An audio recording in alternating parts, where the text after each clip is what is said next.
Sup you beautiful people. Hope you've had a fantastic day. Welcome back to another new episode of What If Naruto was taken by Yoda and trained to become a Jedi Knight. If you guys enjoy this what if, comment down below and let me know. And go ahead and check out other what ifs in the channel after watching this video. Don't forget to subscribe and leave a like, and also share this video with your friends. So now let's start this video. Grand Convocation Chamber, Coruscant. Senators and various media groups had filled the Senate rotunda to capacity on this day in particular. It wasn't every day a high-ranking Jedi general was being put on trial, let alone the general of a whole army and a war hero. Outside the Senate building there were protesters, many of which could claim ancestry from the mid-rim worlds that Naruto had been fighting to save for the past few months. The senatorial guards were not equipped for such a large number of protesters, but they managed to keep the peace through sheer numbers. Order. Mazumeda called out, silencing everyone as they all turned their attention to the Chancellor. Palpatine cleared his throat as he stood up. The trial of Jedi General Naruto Uzumaki shall now proceed. Ameda announced as Naruto was brought forth on a large pot with 2 Jedi Temple guards behind him. They weren't the only ones, as many other Jedi were watching him from many different locations within the chamber. Master Windu himself was also watching, making sure nothing went wrong, and to observe Naruto's behaviors. Despite having passed the sentence to expel him, Windu was still uncertain of Naruto's guilt. Perhaps through this trial we shall see if he is truly guilty. Windu thought as he watched the Senate proceedings with narrowed eyes. Nothing about this situation had felt right to him, and even after testing Naruto expelling him even after his first trial, nothing was falling into place, except for the fact that Naruto was either the worst and most heartless traitor in Republic history, or that someone was trying to silence him for good. Naruto Uzumaki, you are accused of treason against the Galactic Republic and her peoples. You are brought here today, before its representatives, to stand trial for your crimes. How do you plead? Palpatine questioned Naruto, who looked at him stoically. Not guilty. He responded as everyone muttered. Palpatine raised his hand, but this failed to quiet the murmurs. Ameda slammed his staff into the floor of his platform, and the echoing thud put a stop to the chatter. Palpatine put on the facade of a sad smile as he brought forth the evidence against the blonde, to which Naruto didn't even bat an eye. On board the Spearhead, aboard his personal Star Destroyer, Ross walked through the halls, heading to the hangar bay.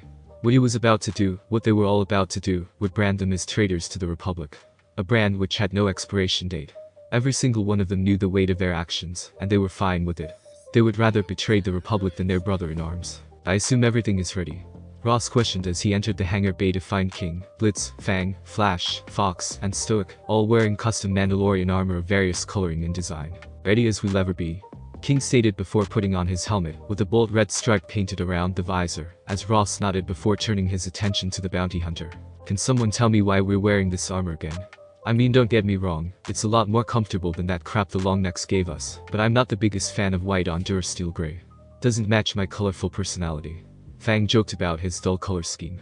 The sloppily painted white streaks looked out of place. If you go in wearing your regular armor, the entire galaxy will immediately know who you are. Coruscant will be on lockdown to prevent other clones from joining in on your little jailbreak. Also can't go in without a helmet, since you all have the same clone face. So this is the solution. Uzumaki is hero worshipped on Mandalore. It would make sense that Mandalorian radicals would break him out. No one would bat an eye. Said their hired help from the corner of the hangar. He was standing there with a young boy, about 10 years old, that looked just like the younger generations of clones. Was this the son of their father, Django? So, he's the one that fought Uzumaki to a standstill. Ross thought as the bounty hunter approached him carrying a state-of-the-art Blastak EE-26 carbine. Ross couldn't help but think it looked like one of those ancient ballistic rifles, the kind that fired metal projectiles instead of blaster bolts. Guess the company was trying to bring back that retro design. He was wearing the same dark and Durasteel-colored Mandalorian armor as everyone else, albeit more heavily painted with dark blue, but it had much less plating than the others. The shoulder pauldrons replaced by 2 bandolier straps, with a thermal detonator and a vibro knife at the ready. Ross eyed the bounty hunter up and down, revealing more subtle details about the man's customized armor. His arms and legs were almost completely uncovered, with only the wrists and knees being armored, revealing ample amounts of his black bodysuit, as well as the high tensile cinch straps to give him better balance while crouching in 2 drop leg sheaths that contained another vibro knife and a modified DT-29 heavy blaster. He was very confident, but well equipped. The belt and holsters around his waist likely held various tools and weapons. But the feature that drew Ross's attention wasn't his jetpack equipped with a small missile, or the custom vibro sword strapped along the small of his back, it was his helmet. His gnarly black visor would occasionally glow with a red tint, likely some sort of advanced tactical HUD that probably cost several thousand credits to install. The alternating color meshed eerily with the paint outlining the eyes a darker, heavier red. Almost a shade of blood. Sharply drawn white triangles followed the outline, giving his massive visage a fierce look, almost like he was staring into your soul.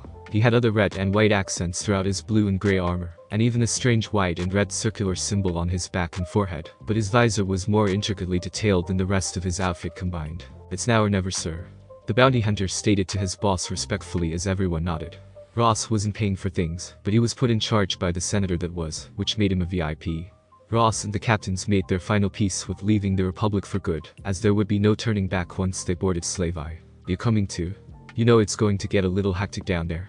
Liz questioned from behind his subtly but neatly blue-painted armor, but Ross shook his head. "No, I'll be sitting this one out.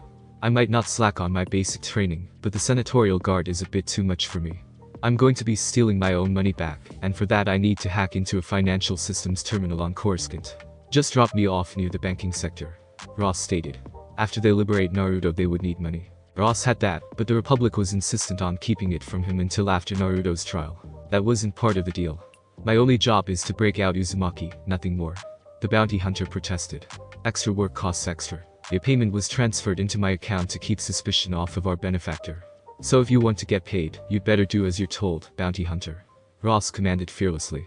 The bounty hunter turned around in an instant, and Ross could feel him glaring at him intensely through his equally intense red visor.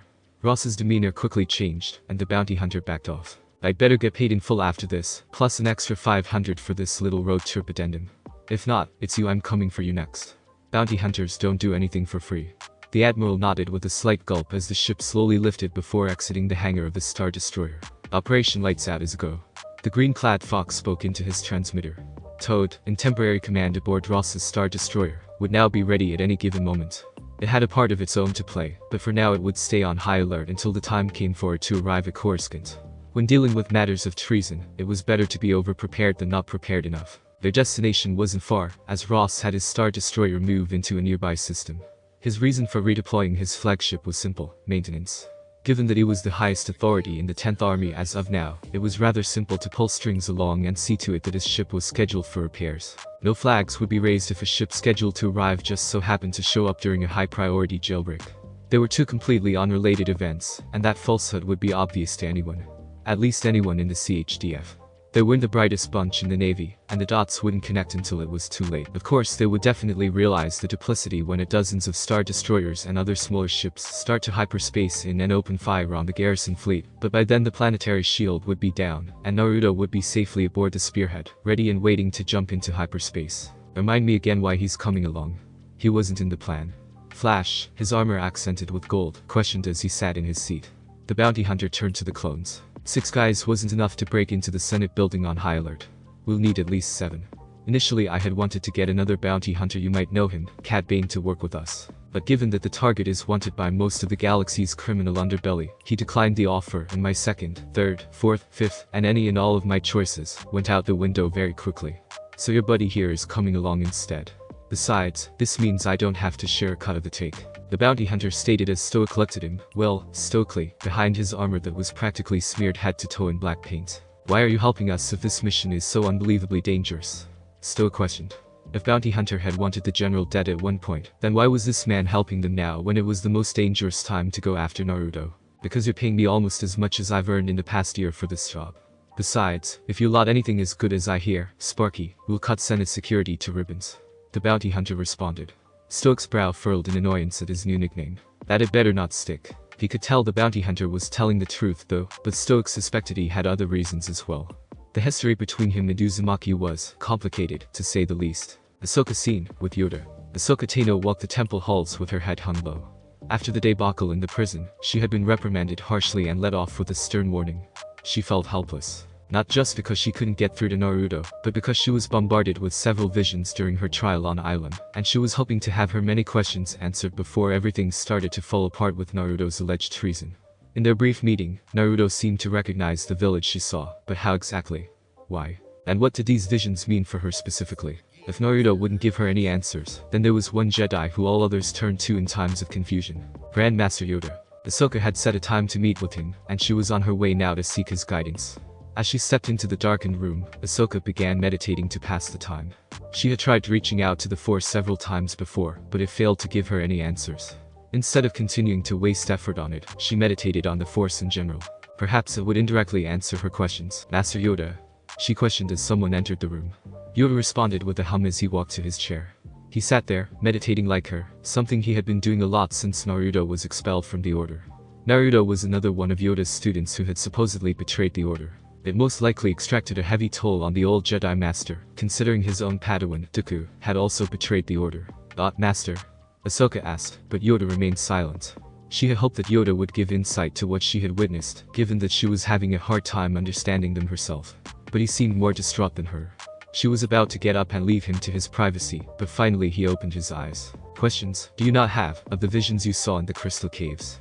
Yoda questioned as Ahsoka nodded before she took a seat, cursing her lack of patience. Yes, it's about that.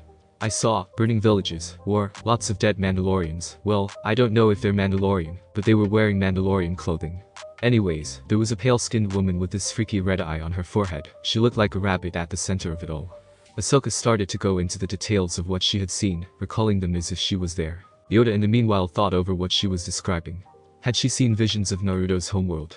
If so, what did Mandalorians have to do with it? And who was this woman she was talking about? Master Yoda? He was broken out of his thoughts by Ahsoka once more as she looked at him for answers. Visions of the future, they might be. Always in motion is the Force. Seen young Naruto's world, I believe you have. Of Mandalorian descent, are his people. Yoda responded. He did not know if these visions were from the past or the future. Nothing was certain with the Force, especially when it involved the blonde Jedi. Worryingly, Naruto's a Mandalorian. Ahsoka frowned. She too thought over what Yoda said. So it was Naruto's world, but what about all the carnage and war? Yoda saw the frustrated look on the young Jedi would-be and stood up. His determination I see in others from Mandalore. Yoda revealed the truth of Naruto's heritage to Ahsoka. To be honest, he wasn't certain of it himself, but these were the conclusions that Naruto had come to. Are you saying his world was like a colony back in the day, when the Mandalorians were still resorting to their conquering ways? Ahsoka asked another question. Likely, this is. Mandalore had an empire once, it did. Not near the grandeur of the Republic, but deep into the unknown regions, it could have stretched. Yoda didn't know, the extent of Mandalore's colonies was lost to history. I think that this vision must have been of the past then. Naruto told me that his world had computers and television, but the Mandalorians and the other species they were almost completely agrarian. Others, you say? Yeah, there were Zabrak and a family of half-Twi'leks. A Deveronian or two and even a handful of Nautilans. They were in Mandalorian armor too. It was adjusted to accommodate their, differing physiologies. Ahsoka thought back. Yoda hummed at that. There were definitely no Zabrak or Twi'lek on the planet when he arrived, but the planet had its share of oddities. Perhaps Naruto's people were not purely Mandalorian. Unless this wasn't Naruto's world, but he didn't want to discard all the progress made here today. It was more important that Ahsoka be calmed and at peace, rather than know the whole truth. So, who was that woman? Meditate on this, you must. Have an idea, I do not. Yoda washed his hands of the problem. There was nothing he could do for her on that front, causing Ahsoka to raise an eyebrow. Then, on to the second vision. Ahsoka asked, only continuing when Yoda nodded. This was of a village with stone faces carved into the side of a mountain. Naruto seemed to recognize it when I, spoke to him. Ahsoka scratched her head in a bit of shame. His home, this is. Born in this place, he was. Ahsoka's theories were confirmed. You've seen it, haven't you? When you went to convince Naruto to join us. Yoda hummed with a nod. Then this must be from the future. Unless there were more than 4 faces on the wall when you were there. Ahsoka thought back. Leaders of his village, they have been. When young Naruto, I met 4 stone faces there were still. Then there's still time to save his village before whoever that was destroys it. Master Yoda, do you think that I could go there sometime? Ahsoka requested, but Yoda shook his head. Perhaps, one day, but not now. First, to the outer rim you must go. There you will find your new master. Yoda answered as he started to hobble out of his room. Perhaps strolling the temple would provide some sort of refreshment. Ahsoka wanted to protest, but knew it would be no use. Naruto was most likely going to be convicted by the Senate and could no longer be her master. Sighing, she too left the room to catch up to him. He had gotten further than she expected for someone using a cane. Master Yoda, you never said which planet he was on, or even what his name was. Ahsoka asked. Yoda merely hummed chipperly in response. On board Slave I, Coruscant lower levels, we're here. The bounty hunter stated as the ship exited out of hyperspace, approaching the capital of the Republic. Everyone put themselves on high alert. The ship quickly made its way to its first destination, the banking sector, to drop off Ross. Ross still had some connections with the paroled members of old pirate crews that he'd subjugated. That gave him the means to go behind the Republic's back and enter their financial systems without anyone knowing. At least until it was too late. I should get the job done fast. Make sure you do yours, men. Ross stated as he was dropped off. Fox nodded. He would see done what they set out to do. Slave Eye's boarding ramp closed as the ship ascended back into the hectic skyline and began circling around the governance sector, looking for an inconspicuous place to land. Whoa, check that out, there are protests all around the Senate building. People really love the general. Fang stated as he looked at the protesters, dissenters, and the news crews trying to get interviews from anybody worth more than 100,000 credits. That's good. We can use the protesters as a distraction to stealthy insert ourselves into the building. King stated as he pulled out a holodisc and turned it on to slow a hologram of the Senate building. The Grand Concourse will be filled with Senate guards, and all halls leading to the main chamber will be watched by trained Jedi. Counting the total, there's no less than 100 Jedi in the Senate building right now. Most of them are just Padawans, rookies at that, but there are a few knights and, well, Masters Windu and Shakti are overseeing the trial personally. King stated as everyone nodded. Getting in would be easy with the distraction already on hand, but getting inside the man chamber would be the real deal. That's why we're gonna use the ventilation shafts to get to the top of the chamber before throwing a flash grenade to blind everyone and springing the general out. Fox reminded as the bounty hunter looked at him confused. One grenade won't be enough. The Senate Rotunda is 1/10 of a kilometer tall. The effective range on those is only about 20 meters. The bounty hunter stated as Fang chuckled. Clearly he was unfamiliar with the tactics of the 497th. That's why we brought more than one. Fang stated as he tapped his satchel. He had nearly a dozen in his, and Stoic was carrying plenty too. The bounty hunter could only stare at the troopers with a mix of humorous disbelief. These clones were unique compared to the others he had encountered. Shaking his head, he set the ship down in one of the deeper levels of the city. From there, they would have to make their way to the Senate building on foot. Their trek did not stop their in-depth discussion of the plan, though. Once we're inside the rotunda, Red will be on Jedi duty with me, the bounty hunter said, gesturing to King. In particular, we should be watching out for Windu or T. The rest of you should only engage the Jedi in groups of 2 or more. Our first priority is to free Uzumaki and get him a weapon. I'll feel a lot more comfortable about this whole thing once we have him fighting on our side. Heh, I do wish Storm was here. Fang lamented, his brother and rival was one tough nut. A Padawan would certainly have some trouble taking him down in close combat. Oh, you do care? Flash teased. Fang nudged his elbow pad into Flash's bodysuit, the sharp angle causing him to wince in a moderate amount of pain, before continuing the walk forward. Ew, I hate this place. Liz complained with a masked scowl. He had been to one of these lower levels, and they were filled with the scum of the universe. However, he shuddered to think what was at the lowest level of this planet-wide city was like, considering there were more than 5,000 levels. We wouldn't be here for long. Fang stated as he jumped into an airspeeder's driving seat while everyone looked at him as his hand disassembled itself into wires and began to start up the speeder. Finishing the job in just a handful of seconds, he looked up at them. What? He questioned them, wondering if something was wrong. That speeder belongs to someone, you know. Fang shrugged in response as Stoic jumped on board with his snarky comment. What we're about to do is gonna make us traitors to the Republic for life, and you're worried about stealing some random speeder. Fang questioned as King chuckled before he too jumped aboard. Well, he's right about that. Let's go, the bounty hunter stated. It was a tight fit, but everyone was secure in the speeder as they set off. They had a job to do, and the sooner the better. Coruscant, lower levels. Ross walked around before he reached a small bar located in the lower levels of the city. Entering the bar, he quickly sat down in the many vacant seats. He quickly ordered a drink as he looked around before he started to drink. Right behind him someone sat down as well and ordered a drink as well. Didn't think you of all people would show up late. Ross heard the man speak as Ross took a sip, keeping his eyes forward. Sorry, and obviously I don't have time to catch up. Do you have what I need? Ross questioned as the man started gulp down his drink as he stood up. Yes, the man said as he reached into his pocket and started to leave, but in addition to leaving his bill, he dropped something, a credit chip. It has a tapeworm program, so it's totally untraceable. It'll take them at least a few days to figure it out, and by then you should have all that you need. Ross smirked as he grabbed the chip. Thanks. Your debt is settled. Ross stated as he finished his drink as well and waited for a few minutes before leaving. He had many contacts throughout the galaxy, people he knew prior to the Clone Wars. Some were old colleagues from his time in the Navy, others were the people he locked up during his time in the Navy. They had talents that he knew he would want to make use of one day, so he conveniently let them get away. Of course, not before getting a full profile on them to use as blackmail for later. Bank of the Corps. Ross wasted no time in walking up to one of the tellers in the bank. This needed to happen before word of Naruto's escape got out. They would probably suspend all financial services. I would like to make a withdrawal. Ross started as the teller looked up at him from behind her computer, as Ross pulled out a credit chip and slid through the slot in the plasteel. The teller picked up the card and with one look could tell who her client was. You know I can't do that, sir. Your accounts are frozen and being monitored. The teller responded in a bit of a frustrated sing-song voice. This was the 5th time Ross had come here in the last week to try and withdraw credits, but Ross smirked and simply pointed at the card. Just swipe the card. Ross stated as the teller looked down at the card before swiping it, but all the computer showed was a denied message. Like I said, your assets are frozen. This card won't work. The teller stated, but Ross only chuckled as he took his card back. Don't worry, you already did your part.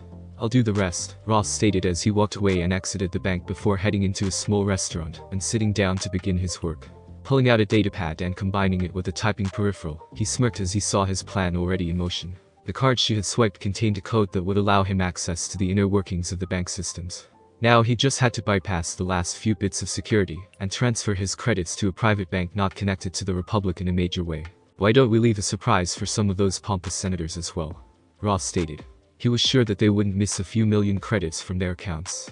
Not like it mattered because they probably didn't know where their dirty credits came from anyways. Let's hope things are going well on the other side. Ross stated as he looked at the news broadcast. The trial itself was being heavily guarded, but the Republic had a view of the ongoing proceedings through a broadcasting droid, but people weren't interested in the bureaucracy, so the majority of what they were getting was just the commentator's conjecture of the countless protesters outside the Senate building. Coruscant, outside the Senate building. Things were going as well as they had hoped. They had approached the Senate building without being detected, not like they would have been given that there were protesters everywhere, and this was the capital of the Republic, defended by a whole fleet. The Senate had full confidence that Coruscant would never be attacked. It hadn't been in 1,000 years, why would it now? How are we going to get in? Blitz questioned. For now they had brown robes on as to conceal their weapons and armor, but that wouldn't allow them to get past the security. Fang smirked as he pulled out a small bag. With this? Fang stated as Blitz looked at him, confused. The bag? Blitz questioned as Fang chuckled. No, with what's inside the bag, you fool. Fang responded as he opened to reveal about a dozen or so rocks. A few stones. Really? Blitz looked at him, dumbfounded. This was the master plan of the Infiltration Company, Captain. Look around you. This is a protest. They're a living diversion that we need. We throw some rocks at the guards until they get pissed and start moving on the people. Then the people get pissed and they start throwing stuff themselves, and before you know it's an all-out violent protest. Fang said as he picked up a rock and threw it right at one of the guards. They did nothing initially, but they could see he tensed his hold on his weapon. Do it. King ordered as they all began chucking rocks at the guards. Less than a minute later, the guards began to move in. The protesters reacted accordingly with being threatened. Preoccupied by the rioters, guards were lured from their posts within the building in an attempt to suppress the violence, allowing the rogue captains the time they needed to sneak into the building. Grand Convocation Chamber. Naruto narrowed his eyes as he glanced around the Senate chambers. Almost any one of these senators could be the enemy. Nearly any one of them could have staged it all, but why? What would motivate them? Had he wronged them somehow? All he ever did was protect people who couldn't protect themselves. Actually, now that he thought about it, that was probably it. The ultra-wealthy made their living off of exploiting those who couldn't protect themselves. All the evidence that has been thus far laid out has pointed towards your guilt. Although, one question remains. Why would you betray the Republic? The Jedi. You have nothing to gain by joining the Separatists. Palpatine questioned him as Naruto turned to gaze at the highest-ranking official of the Republic. Could it be that it was Palpatine behind all this? That's impossible. He sits at the top. If he wanted me gone, it would have happened long ago. Someone else is pulling the strings. Someone high in the Republic's military command, he thought.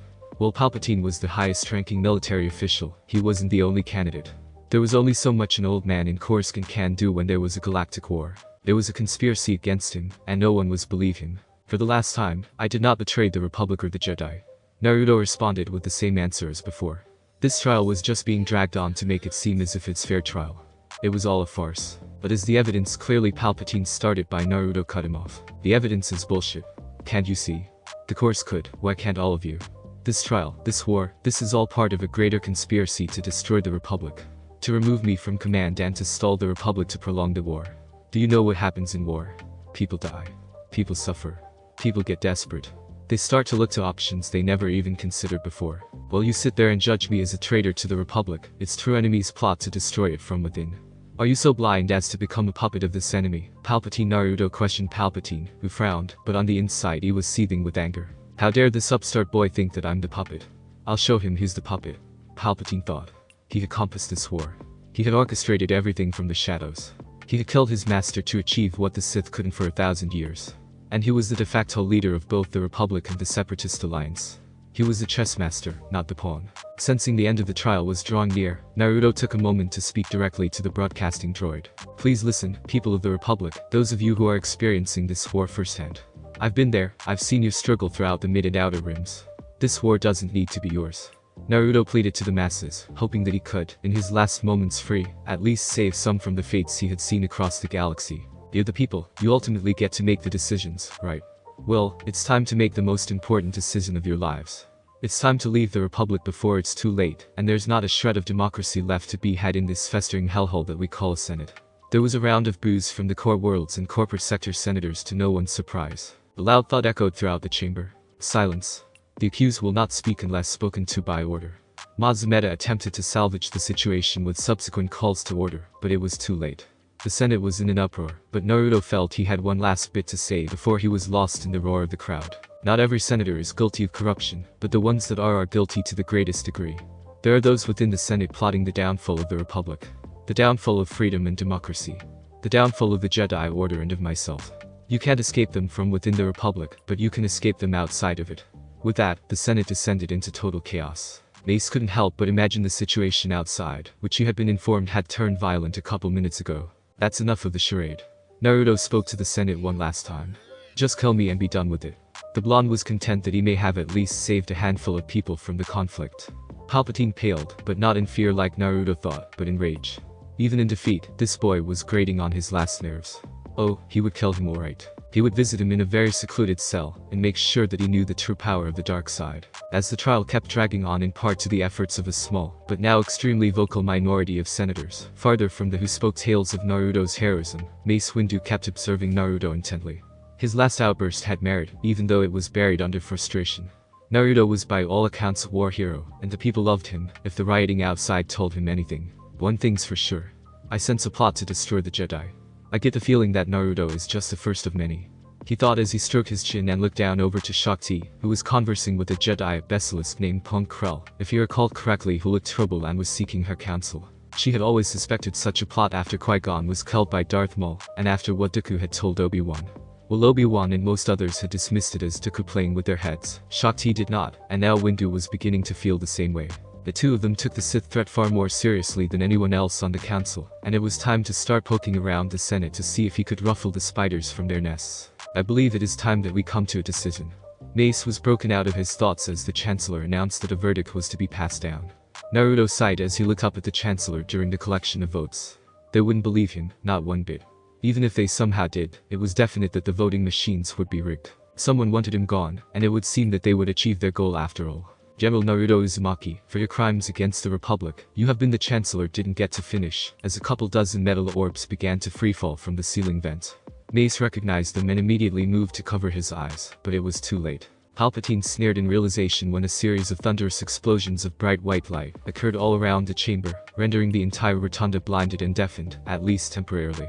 Naruto himself was disoriented, but he had seen them coming first and was able to cover his eyes fully. He still couldn't hear like the others, but his vision was mostly unimpaired. What's going on? He questioned despite being unable to listen to his own words. Searching around the room, he looked up to see 6 figures rappelling down towards him, taking aim at the temple guards behind him. A 7th equipped with a jetpack landed on the edge of the pod, and was surveying the room carefully. Naruto thought that they were the enemy, here to finish him off in a display of dramatic overkill, but to his surprise they didn't attack him.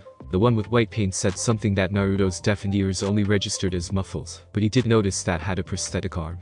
Naruto's eyes whitened. Realizing who the man in front of him was, he turned to him. Looking at the one in red's weapons, he recognized them immediately as well.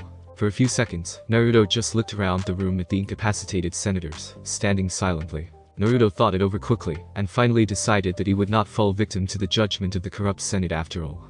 He always knew deep down he still had work left to do. There were still ways to save the Republic, and this was basically the job offer of a lifetime. Naruto's eyes locked on who he was certain was King, and he raised his bound arms into the air. King quickly cut his restraints with a swing of his Vibraknivs. The Jedi guards were still disoriented, which meant they still had time. Which meant that they had a chance to escape. Naruto used the force to jump from pod to pod, quickly reaching the top levels. He located Master Windu, who had elected to keep Naruto's lightsaber on his person for safekeeping. That would prove to be a mistake on his part. Windu had recovered quickly and gotten to his feet just in time to see Naruto jump in front of him, and pull the weapon from his belt with the force. Windu raised his defenses and was ready to block the inevitable force push with his force wall, but it didn't come. Instead, it was Naruto himself who did charging forward, his fist raised to knock out the Jedi Master with brute force, rather than the metaphysical one. Mace went to draw his lightsaber almost too quickly. He still had time, and if he reacted quickly enough he could. Mace suddenly felt everything in the galaxy screaming at him to stop. To not defend himself. Was this the Force? Or was it a result of his own logical conclusions? He didn't have time to answer himself when he felt his consciousness fade away with a dull thud. Naruto stood over the Koran Jedi Master with his still deactivated weapon in hand. He was somewhat confused. He was certain that Mace was going to raise his defenses in time, but it never came to pass. Naruto didn't have time to ponder, so he left his old ally on the floor with 4 words. "Forgive me, Master Windu." Naruto began leaping back down the rotunda. It should have taken much less time than going up, but Naruto ran into an unexpected face on his way down. Her brown hair and eyes. Her simple, but elegant regalia. It was Senator Padme Amidala. He stared at her for a moment, and she stared back in shock. Naruto chose not to waste any more time dwelling on the past and continued his descent. Pat watched him leave the rotunda at the lowest floor, as her dumbfounded look turned into a warm smile. Senate Building, Grand Concourse. It didn't take long for Jedi and Senate commandos to quickly react and begin blocking off all the exits and hallways with armed guards. "Yes, we will have to fight our way out," King stated as he pulled out his 2 twin vibroblades, while everyone else brought out their blasters and Naruto his saber. "Let's do this," the 7th figure stated as Naruto narrowed his eyes. This was the bounty hunter that he had fought with all those years ago. Shaking his head, he realized that escape was a more pressing matter than getting even. So he turned to the wall of Senate guards ahead, which were being backed by a Jedi. They began to open fire, but Naruto, who had fought in many battles and many different opponents, easily deflected back as his group returned fire. "We've got Jedi on our rear," Blitz shouted. The 2 Jedi that were assigned to guard Naruto had come to and were intent on not letting their charge go. "Orders, sir?" King questioned, knowing what he was asking Naruto. Never had they fought against a Jedi. King had trained with Naruto, and they had faced dark side disciples, yes, but never Jedi. Naruto couldn't think clearly, but the bounty hunter made the decision for him as he broke off and leapt back towards the 2 Jedi. Naruto didn't exactly see him turn around, but he heard the sound of the wind rippling against his loose bodysuit. The blue-armored hunter drew his vibroblade in midair and decapitated the 2 Jedi instantly, with one fell swoop of his blade. He jumped to the wall and used it to launch himself back forward to catch up with the rest of the group, the sound of metal grating, as he sheathed his blade and unclipped his rifle from the magnetic loop on his belt. "What the hell? Dom, and I thought I was fast." Flash was beyond impressed with the bounty hunter's speed. He was downright jealous. Naruto braced for the feeling of regret, but it did not come. The order had abandoned him to the wolves. Why show them mercy now? With that realization, he came to a decision, one that would no doubt have him removed from the order for good. Turning to King, he muttered the condemning 3 words. "Aim to kill." Naruto ordered. He was done with the order the second they decided to expel him. King nodded in approval as he moved to engage in combat with the squat blue-armored Senate commandos ahead. Blitz followed in close pursuit. This was a battle for survival. There was no time for sympathy. Naruto and the others kept moving forward, even after passing the clone's struggle. I found a group of Senate guards, but this one seems to have been part of the main force outside called back to stop them. "Naruto." Naruto heard the voice of the bounty hunter behind him to his left, ranging his EE-26. Naruto was curious how the man knew his name, but figured that King and the others had probably told. Naruto nodded, realizing the bounty hunter's plan as he slowed his advance and switched to a counter-offensive tactic, blocking the barrage of blaster bolts and sending back what he could with a dedicated Form V Shin defense. The bounty hunter's visor turned red as he aimed his rifle and began firing in the limited openings that Naruto provided, hitting his targets dead on through the whirling blue glow of Naruto's blade. The two kept this up as they pushed further and further towards the group until Naruto switched to Form I, cutting down what was left. Just when they relaxed, a Jedi sprung from a hallway and leapt towards them. Naruto ignited his saber to defend, but the Jedi was quickly shot in the head from the side by the one with armor smeared in black. "That's some fancy shooting for a low-life bounty hunter like yourself." Naruto recognized the Jedi accuracy and subtle differences in inflection as belonging to Stoic. "I thought I was the best marksman on this team." Stoic spun his DC-15s back into his holster, and the bounty hunter only replied with a two-fingered salute of respect. He was right to bring along Sparky. Had Naruto defended too hastily, the Jedi just might have switched targets. At that moment, King and Blitz came up from behind in a blur of gray, red, and blue. A quartet of Jedi stepped out between the two groups and tried to stop them, but they weren't prepared to be met head-on by the two clones. Naruto immediately moved to assist, but was surprised to find that Blitz was holding his own against the youngest, probably a Padawan. Naruto did, however, take the attention of one of the knights away from King. He was no match for Naruto's superior skills, and was quickly disarmed and pushed hard into the wall and knocked unconscious. Naruto looked back to see King blocking the incoming strikes from the two Jedi, a knight and his Padawan, before he kicked one of them away, and used his free blade to finish the other one off. "Well, if you weren't a traitor before, you definitely are now," Fang stated as Naruto nodded. "The Republic would hunt them down for what they do here." Come on, let's go. Naruto stated as they all began to move out. If we're lucky, most of the security forces should be at the Senate chambers, making sure that the senators are safe. The only resistance we should run into from here out are planetary security, Senate commandos, and maybe a few Jedi. With the chaos outside, there shouldn't be much resistance if we just walk out the front door, unless they want to risk firing on civilians and causing a PR nightmare. Blitz said as they all ran towards the closest exit. However, as they all turned the corner and found the hallway littered with Jedi and Senate commandos, likely the primary response team called into to halt their escape. Stop them. One of the Jedi, an elderly master, shouted as Naruto narrowed his eyes and activated his saber, before he began to deflect a barrage of blaster fire, before his group began to return fire. Naruto soon locked horns with the aged Jedi, who did not seem to have a high opinion of him. Traitor. I knew it.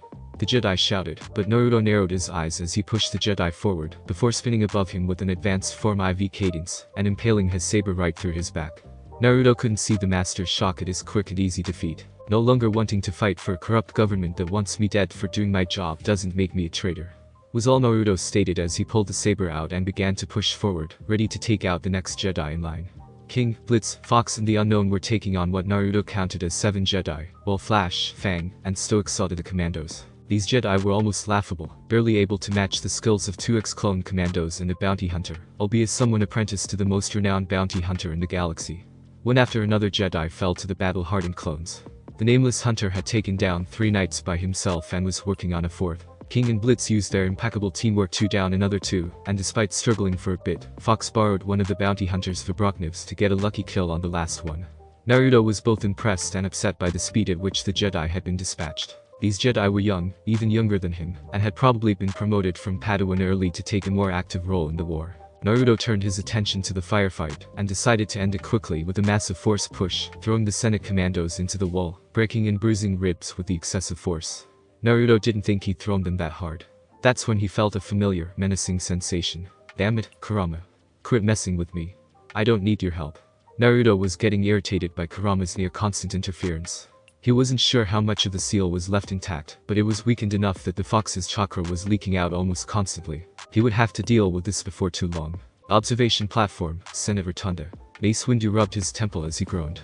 First he was blinded, and then Naruto had knocked him out. Which begged the question, why did Naruto knock him out? Are you okay? He heard as he turned around to find Shakti. He nodded as he stood up. She must have been blinded as well. If we move now we can stop him. Shakti stated, but Windu stopped her. No? Windu stated as Shakti turned to look at him with her hairless eyebrow raised. Why? She questioned. She didn't want to kill Naruto, and she would not allow anyone to do that. She was hoping to recapture him herself and find him a safe prison outside of the Republic's prying eyes. Naruto didn't kill me when he had the chance, Windu stated. If Naruto did want to kill him, he truly betrayed the order, then he would have done it while he was unconscious, and it would have been so easy. He's killing our fellow Jedi right now. Shakti and his mace frowned but sighed. In self-defense, tell all members of the order to cease engaging in combat and simply stay in pursuit. There are maybe 20 Jedi in the entire order that have a chance of standing up against Naruto, and only 4 of them are here on Coruscant. The 2 of us and the 2 at the temple. Windu stated while Shakti looked at him as if he had grown another head. But he's escaping from his trail. Shakti would have gone further, but Mace raised his hand. We both know that this trial is a setup. It's all just a big show. If there is one thing Naruto is right about, it's the enemy within. Someone within the Republic wants to destabilize it and destroy the Jedi. I don't think Dooku was lying to Obi-Wan when he said that someone controls the Senate. I think he was trying to get Obi-Wan on his side. Windu stated as Shakti frowned. If that was true, then it would mean that such a conspiracy would likely target Naruto, one of the greatest stabilizing forces in the war. He brought nothing but peace and victory to the worlds he's visited. Then what do we do? She questioned him as Mace closed his eyes. Let Naruto go. If we let him go, then whoever is targeting him will have to do it again, and Naruto will elude him as he has before. Eventually, they will misstep and reveal their identity. Mace stated as Shakti frowned at the realization. Using him as bait. I don't like that. She voiced her opposition, but it made sense. Whoever it was that wanted Naruto gone was covering their tracks, but with Naruto out and at large they might slip up. It's the only way to save Naruto. The only way to protect him from the corruption in the Republic is to remove him from the Republic entirely. Windu stated and Shakti was taken aback. Was this your plan all along? She could barely keep her voice to a whisper. She was on board with the plan, but was aggravated at Master Windu's choice to use an unwitting Naruto. Their enemy wouldn't reveal himself without significant provocation, so they had to set a trap that not even Naruto would knew of. Actually, it's my plan as of 5 minutes ago. Something, I don't know if it was myself or the Force, told me to stand down when I was up against Naruto. But I'm inclined to believe it was the Force telling me to spare Naruto. Are you so certain that Naruto would have lost?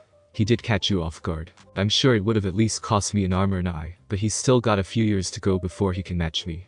Windu was not eager to face Naruto in combat, but he could if he had to. You sure? He's better than Dooku. This arrogance is unbecoming of you. Shakti teased. That was a trait Windu wished she hadn't picked up from Naruto. It doesn't matter who's a match for who, we're all skilled Jedi Masters, and if anyone but us tries to face Naruto they'll be leaving here in a body bag.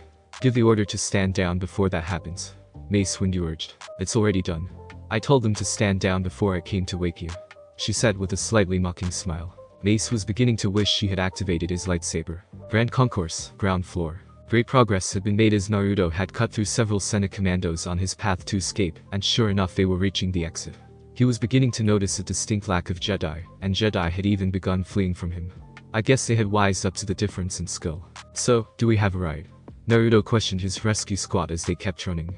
That we do, Flash stated as he sped up his pace.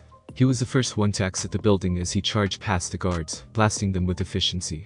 The sudden attack from behind while the protesters were getting violent sowed even more chaos, and the guards lost all sense of cohesion as they were overwhelmed by the cheering rioters. Stun him. Don't let Uzumaki get away. One of the commandos shouted as they switched their blasters to stun and began firing on the crowd, which only served to further anger the mob, who began to fight the guards on Naruto's behalf. Naruto wasn't exactly happy about it, but he was confident that anyone captured would get maybe a month or two of prison time at most for disorderly conduct. But going, Flash. Fang joked as Flash shrugged his shoulders. It was the only way. Flash defended himself as Stoic started up the stolen speeder before zooming away, heading to some of the lower levels. Sir, are you okay? King questioned Naruto, who sighed as he closed his eyes. Being locked up in a cell was less than ideal, but I'll manage. Naruto responded, choosing to maneuver around the question. He did not want to talk about the events that led up to all of this. Are we there yet? Fang questioned Stoic, who nearly ground his teeth into powder. If you say that one more time I'll turn this speeder around and dump your ass on the Senate's front lawn. Stoic snapped back, to which Fang shut his mouth. I don't think that's a good idea. We'd probably be shot out of the sky, Blitz stated with a chuckle as all the clones, minus King, looked at him as if he had grown another head. What? Blitz questioned as Stoic pointed at him from the driver's seat with his thumb. The only emotions you know are being a by the book smartass, and that's it. You just chuckled. That has never happened. Stoic answered as Blitz rolled his eyes. Following the book has kept us alive. Blitz stated as Fang chuckled. Pretty sure what we did wasn't exactly following the book. Fang stated as Blitz opened his mouth but shut it quickly. Fang was right. He was like that a lot more during commando training. Quite the little hell-raising rebel back in the day. King commented. He was happy to see his brother start to tear down the walls he put up around him. Grand Concourse, upper levels. Bail Organa was being seen to by a medic, a process he thought unnecessary, but it gave him time to vent his frustrations. I didn't expect them to use 100 or so flash grenades to incapacitate everyone in the entire Senate. Bale was a bit disgruntled at being mistreated by his independent contractors, but then again what did he expect getting help from someone like that? Suddenly, a beeping came from his person. Realizing they must be reporting on Naruto's safety, Bale excused himself to a quiet room away from the walls that had ears. RD? That was, some rescue, although I have to say I would have appreciated a bit of warning about the flash grenades. Is the target safe? Bale asked with a smile. He was at least happy that an innocent man had been saved from injustice. We have a bit of a problem, the voice groaned from the communicator. What's wrong? Did something happen to Uzumaki? He isn't injured, is he? Bale asked, slightly worried. I wouldn't know, my team never got to him. At first Bale thought that his ears were still damaged. What? How? Didn't you guys just break out? Bale asked, his slight worry turning into mild panic. Nope, that was someone else entirely. The voice spoke, dejected by their being too slow to act in time. You're telling me someone else hired bounty hunters to rescue Uzumaki? Bale theorized, almost incredulous that two completely unrelated groups were going after the same man on the same day. No, I'm telling you that my team doesn't have him and I'm working on it. I have no clue as to anything like that. I'll call you back when I learn more. The connection was cut prematurely. No wait, no. Darahan.